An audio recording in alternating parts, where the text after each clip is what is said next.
아바타, 불과 제사운드 트랙. 작곡가 사이먼 프랭글렌 박진감 넘치는 액션 배경음악 들려줘. 아바타 시리즈는 여전히 흥행가의 관심을 사로잡고 있는 소재가 되고 있다. 제임스 카메론 감독의 야심작 SF 블록버스터 아바타.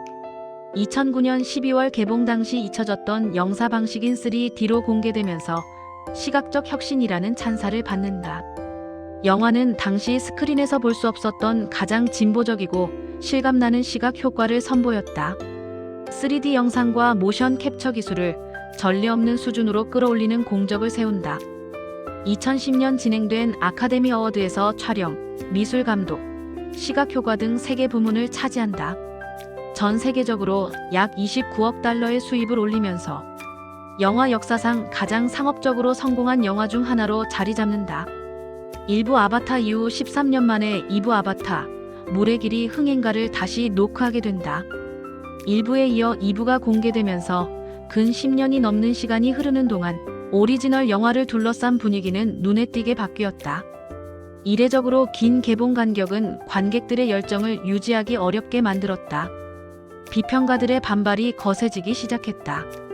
독서를 가득 담고 있는 할리우드 현지 비평가들은 스토리의 약점, 이전 작품들과의 숨겨진 유사점, 그리고 이른바 백인 구원자와 고귀한 야만인이라는 전형적인 이분법 구성 요소에 의존하는 문제점들을 집중 비판한다. 속편이 개봉된 뒤 비록 시각적으로는 여전히 훌륭했지만 스토리, 각본, 연기 면에서는 오리지널 영화에 비해 현저히 떨어진다고 비난의 화살이 날아온다. 여러 약점이 지적됐지만 2부는 전 세계적으로 23억 달러의 흥행 수익을 챙긴다. 2025년 12월 시리즈 3부작 아바타, 불과 젤을 만나게 된다. 2부 물의 길이 개봉한 지 3년 만이다.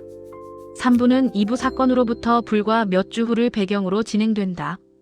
전직 해병 대원 제이크 설리샘 워싱턴과 나비족 아내 네이티 리조이 살다냐. 부부 사이에 살아남은 자녀 로악과 툭, 입양한 아들 스파이더, 그리고 2부 말미에 사망한 그레이스 오거스틴의 나비족 복제 인간인 입양딸 키리시고니. 위버와 함께 바다에 사는 메트카이나 부족에서 여전히 유배 생활을 하고 있다. 이들은 모두 네티암을 잃은 슬픔에 잠겨 있다. 제이크의 오랜 숙적 허리치 스티븐 랭의 제조함 나비족. 화신이 이끄는 인간 RDA 식민지 개척자들은 판도라의 자원을 약탈하려는 계획을 계속 추진하고 있다. 허리치는 설리에 대한 개인적인 복수를 노리고 있다. 판도라의 화산지대 출신으로 매력적이지만 위험한 바랑우나 채플린이 이끄는 새로운 나비족 부족인 망관이 등장하고 있다. 불과 쟤는 물의 길보다 훨씬 발전된 작품이라는 호평이 쏟아진다. 전작과 마찬가지로 여러 가지 서사적 흐름을 반복하고 있다는 것은 옥의 티가 되고 있다. 침몰하는 RDA 함선에서 설리 아이를 구출하는 장면은 전작과 유사하다. 익숙한 구조가 반복적이라는 느낌도 있다. 유사점들이 더욱 두드러지고 새로운 부분들이 더욱 빛을 발하고 있다는 긍정적 반응 지수도 높아졌다. 시각적인 면에서는 여전히 뛰어나다. 오마티카야의 울창한 생물 발광숲과 떠다니는 산, 메트카이나의 아름다운 수중, 세계, RDA의 냉혹한 산업 요새 등 모든 배경이 놀라운 아름다움과 디테일로 묘사되고 있다. 망관 불의 부족과 유목민 바람 상인들은 가장 돋보이는 추가 요소라는 찬사를 듣고 있다. 망관의 등장은 매력적이라는 반응을 받고 있다. 그들은 기존 나비족 문화와 흥미로운 대조를 이루고 있다. A와의 영적인 연결 고리를 의도적으로 끊고 더 거칠고 폭력적인 삶의 방식을 택한 결과들을 보여주고 있다. 그 중심에는 강렬한 존재감을 드러내는 바랑이 있다. 그는 섹시하지만 예측 불가능할 정도로 폭력적인 인물이다. 억누르기 힘든 분노로 가득 차 있다. 표면 아래에는 깊은 원한과 배신감이 숨겨져 있음을 암시하고 있다. 아바타, 불과 제사운드 트랙 작곡은 사이먼 프랭글렌이 초빙된다. 사이먼은 15년 넘게 아바타 음악 세계에 깊이 관여해온 음악인이다.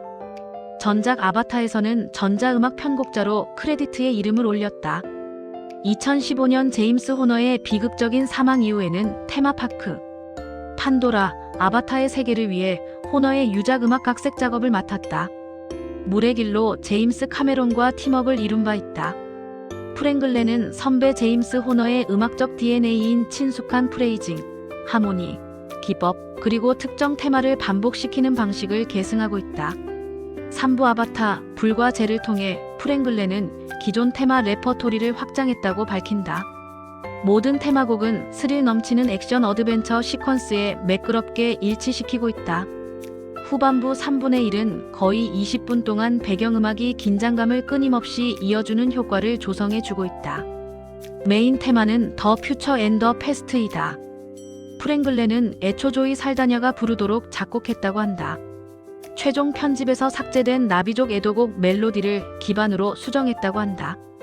테마는 핵심 주제인 네테암의 죽음, 제이크와 네이티리가 그를 애도하는 방식의 차이, 그리고 그 차이가 가족에게 미치는 갈등을 표현해주고 있는 곡으로 해석되고 있다.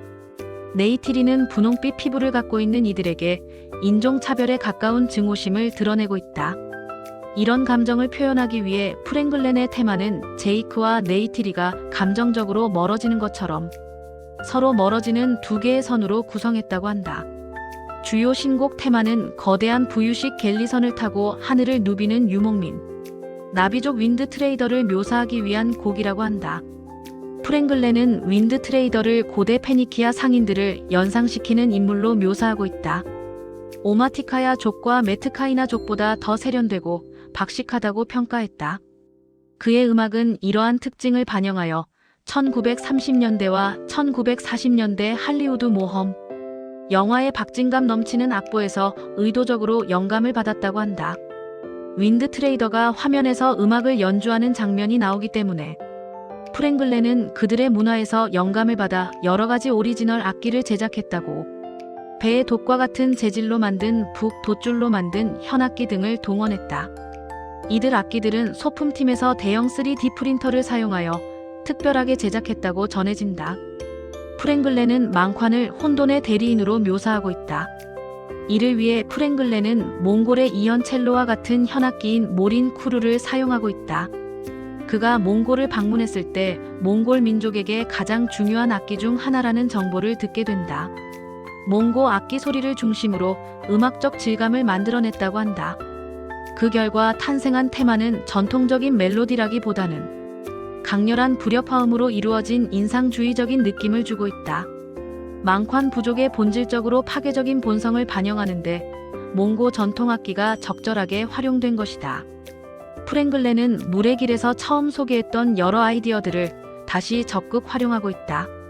메티아키나 부족, 고래처럼 생긴 툴쿤 종족, 네티암과 유대감을 형성하는 툴쿤 파야칸을 나타내는 아름다운 테마와 RDA 자원 개발구가 쿼리치 자신을 위한 강렬하고 군사적인 테마 등은 물의 길에서 이미 시도됐던 선율이다. 네이티리를 상징하는 ICU 모티프, 에이와를 위한 화려하고 반짝이는 생물 발광 소리, 그리고 무시무시한 거대 사자조류 토룩과 유대감을 형성하여 신화 속 전사, 토룩 막토가 된 제이크를 나타내는 영웅적인 모티프 등이 음악 팬들의 청각을 자극시켜 주었다. 사운드 트랙 앨범 전체는 웅장한 오케스트라와 합창단이 연주하는 주제, 감정, 그리고 강렬한 액션 리듬으로 구성되고 있다. 브라더스는 1부와 2부 아바타 영화들의 여러 요소들을 떠올리게 하는 아름다운 향수 가득한 리듬으로 시작되는 곡이다. 아바타 주제곡 ICU의 코드 진행, 물의 길에서 들려왔던 더 해피니스 이즈 심플의 변주, 제이크 퍼스트 플라이트에서 소름 돋게 내려가는 트럼펫 선율 등이 어우러진 곡이 브라더스이다. 이 곡에서 로악은 에이와를 통해 형 네테암의 영혼과 교감하며 과거 행복했던 시절을 회상하고 있다. 추모에서는 조이 살다냐가 영화 물의 길에 나오는 더 송 코드를 감성적 서정성으로 불러주고 있다. 더 윈드 트레이더스는 오케스트라와 합창의 웅장함이 폭발적으로 펼쳐지는 곡이다. 멜로디에는 경쾌함, 개방성, 그리고 광활한 자유로움을 전달시켜주고 있다. 윈드 트레이더 일족과 그들의 카리스마 넘치는 지도자, 페일락을 완벽하게 표현해주는 곡으로 해석되고 있다.